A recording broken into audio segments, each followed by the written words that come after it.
Welcome back, students. I hope you all are fine. So, today I'm here with another very interesting topic and a very important topic. ये topic mainly जो section A के question हैं उनके लिए काफ़ी important है. तो let's start. Board composition. Basically जो मेन मकसद है वो ये है किसी भी ऑडिटर का कि आपने फाइनेंशियल स्टेटमेंट्स पे ओपिनियन देनी है. अब फाइनेंशियल स्टेटमेंट्स पे जब हमने ओपिनियन देनी है तो वो बना कौन रहा है, ये हमारे लिए काफ़ी इम्पॉर्टेंट है जानना कि जिस चीज़ के ऊपर आके हमने ओपिनियन देनी है वो कौन बना रहा है. अब वो कौन बना रहा है, उसका रिस्पॉन्सिबल कौन है, वो है board. Board financial statements prepare कर रहा है और फिर हम उसको ऑडिट कर रहे हैं. बीइंग एन ऑडिटर हम उसको ऑडिट कर रहे हैं. अब बोर्ड में हम अक्सर बोर्ड का जिक्र करते हैं, बट बोर्ड में कौन लोग शामिल होते हैं या कौन कौन सी डेजिग्नेशन बोर्ड में शामिल होती हैं. तो here is the list. Chairman, then ED executive directors, then NED non executive directors, then CEO chief executive officer. Let's start with chairman. अब who is chairman and what is the role of chairman? Chairman himself is an independent non-executive director. Chairman is himself an independent non-executive director. ये क्या करता है, ये basically board को lead करता है. He has the leadership of board. Chairman एक leader होता है बोर्ड का हेड होता है. इसने ये इंश्योर करना होता है कि जो बोर्ड है वो इफ़ेक्टिवली अपना काम, अपना वर्क परफॉर्म कर रहा है या नहीं कर रहा, कहाँ पे कमी आ रही है या किस तरह से उसने बोर्ड को और इंस्ट्रक्शंस दे के उनसे इफ़ेक्टिव काम करवाना है.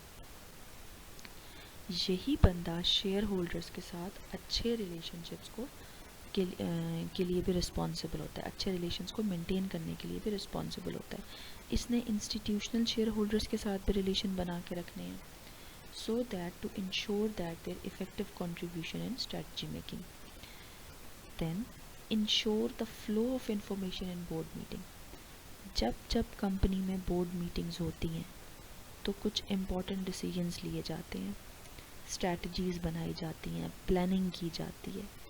तो वो प्लानिंग राइट टाइम पे राइट बंदे तक पहुंचाना इज़ वेरी नेसेसरी. तो वो ये इंश्योर करता है कि ये जो इन्फॉर्मेशन है ये टाइमली और ठीक बंदे को इन्फॉर्मेशन जो है वो फ्लो हो जाए, वहाँ तक कम्युनिकेट हो जाए. Next, communicate with external auditor. जो एक्सटर्नल ऑडिटर होता है उसके साथ कम्युनिकेट करना, उसके साथ मसले डिस्कस करना, जो उनको प्रॉब्लम्स फेस हो रही हैं एक्सटर्नल ऑडिटर को उनको सोल्यूशन देना, उसका प्रॉब्लम्स एज इन के कोई एविडेंस गैदर करने में, उनको कुछ मैनेजमेंट से कोई डॉक्यूमेंट्स चाहिए वगैरह वगैरह, तो वो उनको कम्युनिकेट करेगा, उनके लिए चीज़ों को आसान करेगा. Then last is ensure the effectiveness of sub committee. अब बोर्ड जो है वो अपना काम डिवाइड करने के लिए कमेटीज़ बना देता है, जिसमें हमारे पास ऑडिट कमेटी भी आती है, नॉमिनेशन कमेटी भी आती है, या फॉर एग्जांपल रेम्यूनरेशन कमेटी भी आती है. तो इन सब के ऊपर भी वो चेक एंड बैलेंस रखता है कि क्या वो कमेटीज़ यानी जो सब कमेटीज़ हैं वो अपना काम इफ़ेक्टिवली परफॉर्म कर रही हैं, टाइमली बेसिस पे परफॉर्म कर रही हैं या नहीं कर रही. So this is the role of chairman. Next is CEO chief executive officer. अब सीईओ कौन होता है और इसका रोल क्या होता है. Let's start. अब बिकॉज जो बोर्ड है वो दो हिस्सों में डिवाइड होता है, एक एग्जीक्यूटिव डायरेक्टर्स और एक नॉन एग्जीक्यूटिव डायरेक्टर्स. अब जो एग्जीक्यूटिव डायरेक्टर्स होते हैं उनका हेड कौन है, उनका हेड है सीईओ चीफ एग्जीक्यूटिव ऑफिसर. अब बिकॉज एग्जीक्यूटिव डायरेक्टर्स जो हैं वो डे टू डे वर्क में और डे टू डे ऑपरेशंस में वो इन्वॉल्व होते हैं, तो इसीलिए जो सीईओ है उसकी इन्वॉल्वमेंट भी कंपनी के ऑपरेशंस में बहुत ज़्यादा होती है. वो day to day running of the company को चेक एंड बैलेंस करता रहता है कि जो काम हो रहे हैं डेली बेसिस पर वो ठीक हो रहे हैं या नहीं हो रहे। क्यों? बिकॉज इसलिए कि जब day to day working efficiently होगी तभी तो वो लॉन्ग टर्म गोल्स और जो लॉन्ग टर्म स्ट्रैटेजीज हैं उनको फुलफ़िल कर पाएंगे। Next is employee of the company. तो रोल जो CEO होता है वो himself is an employee of the company. Next is जो NEDs ने स्ट्रैटेजीज़ बनाई होती हैं या जो बोर्ड ने मिलकर जो फ्यूचर प्लानिंग की होती है वो उनको इम्प्लीमेंट कराता है और ये मेक श्योर करता है कि जो स्ट्रैटेजीज़ बनी हैं, जो प्लानिंग हुई हैं, जितने भी काम हो रहे हैं कंपनी में, क्या वो उसके अकॉर्डिंग हो रहे हैं या नहीं हो रहे। Now NEDs, non executive directors. First of all they are non salaried directors. अब जैसे एग्जीक्यूटिव डायरेक्टर्स होते हैं उनकी सैलरी को हम रेम्यूनरेशन कहते हैं।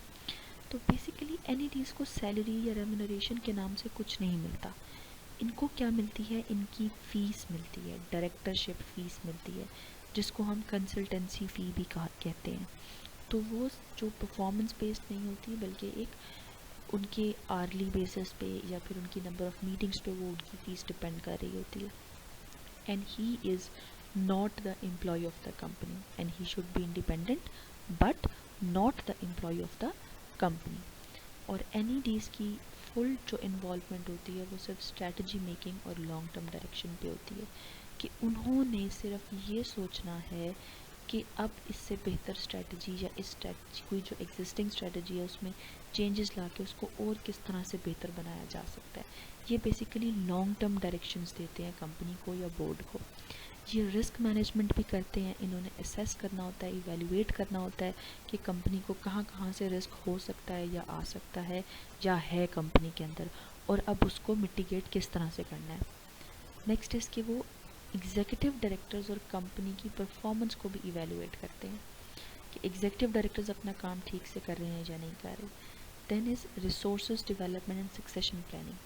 अब नॉन एग्जीक्यूटिव डायरेक्टर्स की ये रिस्पॉन्सिबिलिटी या ये रोल है कि उन्होंने रिसोर्स डेवलप करना है। किस तरह से? उन्होंने सबसे पहले तो उन्होंने कंपनी या ऑर्गेनाइजेशन की नीड्स देखनी है कि अब कंपनी को और किस तरह के और कितने रिसोर्सेज चाहिए। फिर उन्होंने वो अरेंज करने हैं, उनको डेवलप करना है कि एक तो सबसे अच्छी क्वालिटी के रिसोर्सेज उनको मिले एंड देन चीप प्राइस पे मिले। And then succession planning. Company की सक्सेशन प्लानिंग में NEDs का बहुत बड़ा रोल है बिकॉज वो लॉन्ग टर्म प्लानिंग करते हैं, लॉन्ग टर्म स्ट्रेटजी करते हैं जिससे अल्टीमेटली कंपनी को सक्सेस होती है। तो सक्सेशन प्लानिंग में इनकी बहुत ज़्यादा इन्वॉल्वमेंट होती है। ओके, तो हम हमेशा NEDs के साथ इंडिपेंडेंस का जिक्र करते हैं कि NED should be independent and all that, but हमें कैसे पता चलेगा कि NED जो एक NED हमने हायर किया है वो इंडिपेंडेंट है, उसकी इंडिपेंडेंस को कोई रिस्क नहीं है। तो ये कुछ पॉइंट्स हैं जिनके थ्रू हम NEDs की इंडिपेंडेंस को इवेल्युएट कर सकते हैं। नंबर 1 इज़ कि जो NED है वो सिंस लास्ट 5 years वो कंपनी का एम्प्लॉय ना हो और ना ही उसका कोई मटेरियल बिजनेस रिलेशन हो कंपनी के साथ पिछले 3 सालों से। अब एम्प्लॉय वो कंपनी का पिछले 5 सालों से नहीं होना चाहिए और उसका कोई मटेरियल बिजनेस कंपनी के साथ पिछले 3 सालों से नहीं होना चाहिए। नेक्स्ट पॉइंट इज़ कि उसने board as a board of directors में उसका कोई पार्ट या कोई उसकी कोई परफॉर्मेंस नहीं होनी चाहिए since last 9 years। Next point is जैसे मैंने अभी लास्ट स्लाइड में आपको बताया कि उसकी कोई रेम्यूनरेशन या कोई सैलरी नहीं होती। तो इंडिपेंडेंस चेक करने का भी एक ये तरीका हो सकता है कि जो डायरेक्टर NED जो है, जो नॉन एग्जीक्यूटिव डायरेक्टर है, उसकी सिर्फ डायरेक्टरशिप फ़ी होनी चाहिए, यानी कि कंसल्टेंसी फ़ी होनी चाहिए। उसको कोई एडिशनल फ़ी, कोई रेम्यूनरेशन, कोई सैलरी, कोई परफॉर्मेंस बेस्ड सैलरी ऐसे उसको कुछ भी नहीं मिलना चाहिए। ना ही उसका कोई पार्ट होना चाहिए शेयर ऑप्शन स्कीम में, किसी कंपनी की कोई पेंशन स्कीम हो, कोई कमीशन स्कीम हो या कोई भी परफॉर्मेंस रिलेटेड कुछ हो, तो वो उन चीज़ों में उसकी इन्वॉल्वमेंट बिल्कुल भी नहीं होनी चाहिए। नेक्स्ट इज़ रिलेशनशिप और फ्रेंडशिप। उसका कोई भी फैमिली मेम्बर बोर्ड में या कोई फ्रेंड बोर्ड में नहीं होना चाहिए। उससे उसकी इंडिपेंडेंस को ख़तरा होगा। और स्पेशली एग्जीक्यूटिव डायरेक्टर्स और सीनियर मैनेजमेंट। एग्जीक्यूटिव डायरेक्टर्स और सीनियर मैनेजमेंट के साथ बिल्कुल भी कोई सिग्निफिकेंट रिलेशन नहीं होना चाहिए। And the next point is कि क्रॉस डायरेक्टरशिप नहीं होनी चाहिए। अब what is cross directorship? Cross directorship as in कि एक कंपनी है, उसका मिस्टर एक्स जो है वो एग्जीक्यूटिव डायरेक्टर है और उसी कंपनी का मिस्टर वाई जो है वो नॉन एग्जीक्यूटिव डायरेक्टर है। सेम केस कोई और कंपनी है, वहाँ मिस्टर एक्स जो है वो एनईडी बना हुआ है और मिस्टर वाई जो है वो एग्जीक्यूटिव डायरेक्टर बना हुआ है। तो ये एक तरह की क्रॉस डायरेक्टरशिप हो गई। तो क्रॉस डायरेक्टरशिप बिल्कुल भी अलाउेबल नहीं है। लास्ट पॉइंट इज़ कि NED can not represent significant share holder. Actually NED can not represent anyone in the company. ठीक है, उसने सिर्फ वो एक इंडिपेंडेंट है, इंडिपेंडेंट डेजिग्नेशन है। जो भी इस डेजिग्नेशन पे आएगा वो इंडिपेंडेंटली काम करेगा, अपना काम करेगा, जो उसको सही लग रहा है वो बताएगा और बस। वो किसी को भी यहाँ रिप्रेजेंट करने नहीं आया। तो बेसिकली जो सिग्निफिकेंट शेयर होल्डर्स हैं उनको तो बिल्कुल भी उसने रिप्रेजेंट नहीं करना, ना ही मैनेजमेंट को। सो दिस इज़ ऑल।